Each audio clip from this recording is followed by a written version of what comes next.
Only a few months after receiving the Schlieder Foundation's gift, the fluorescent dissecting microscope, ddPCR, and HPLC allow our scientists to visualize genetic activity, measure trace amounts of DNA, and differentiate biochemical compounds as never before. With those capabilities, researchers are already exploring new prevention strategies and interventions. Interrupting diabetes progression along the disease continuum could improve the lives of millions of people worldwide who are at risk of developing or are currently battling this disease. Every day we come into Pennington Biomedical, we're thinking about how to treat chronic diseases, specifically obesity and diabetes. My lab in particular focuses on the pancreatic beta cell, which is the only cell that makes and secretes insulin. When that cell is destroyed by immune cell-mediated processes, such as the autoimmunity that occurs in type 1 diabetes, or obesity-associated processes that occur in type 2 diabetes, the individual has no more ability to make and secrete the hormone insulin.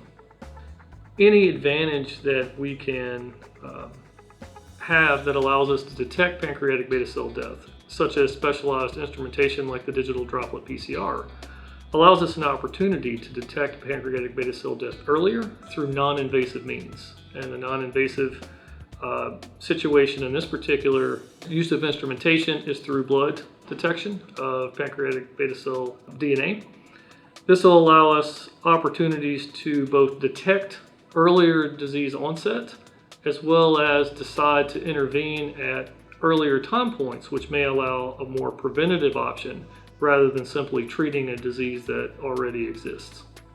With the new genetic technologies that we use in our laboratory, we are able to visualize connections between the periphery and the central nervous system via the peripheral nervous system that we can use to understand which parts of the peripheral nervous system can be targeted medically or by nerve stimulation.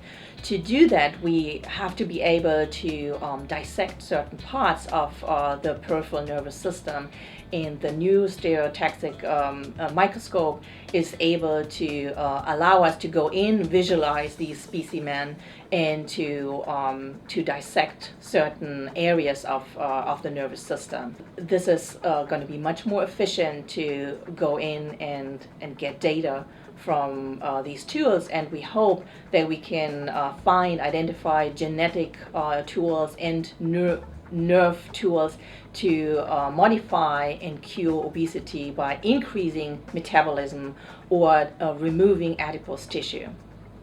So my laboratory is interested in how the maternal metabolism affects the development of the embryo and the fetus, and it's particularly important to realize that diabetes during pregnancy has a very crucial effect on the development of the unborn in the first 3 weeks of life. And what we're trying to use this new equipment for is to understand gene activities that are affected by the diabetes of the mother, so that we may develop a way to counteract those activities and prevent birth defects. And what that instrument will help us to do is to actually measure with very, very high sophistication and precision how those gene activities are different in diabetic versus normal pregnancies. And it is that new level of precision that I think will help move our experiments forward in a significant way.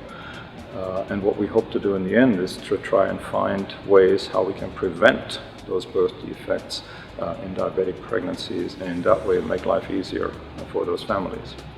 What you've seen in the lab is our new Agilent 1290 HPLC system. HPLC stands for High Performance Liquid Chromatography. Chromatography is a separation method. It separates compounds and molecules in a mixture. Why this is important? We study diabetes, diabetic complications such as kidney disease and oxidative stress. Oxidative stress is a condition where harmful molecules, free radicals, are overproduced. We know that high sugar and high fat leads to these conditions. We know that even with a well-controlled blood sugar, you get these complications, and you have a higher risk and a higher chance to get these complications. So it would be really important to identify and characterize these molecules, what molecules are causing this condition. So what the new machine will allow us to do, that it's a very sophisticated method to identify, separate and characterize these molecules and tell exactly which one is overproduced in the disease. So if we know which one is overproduced in the disease, maybe we can develop a future novel therapy to target these molecules.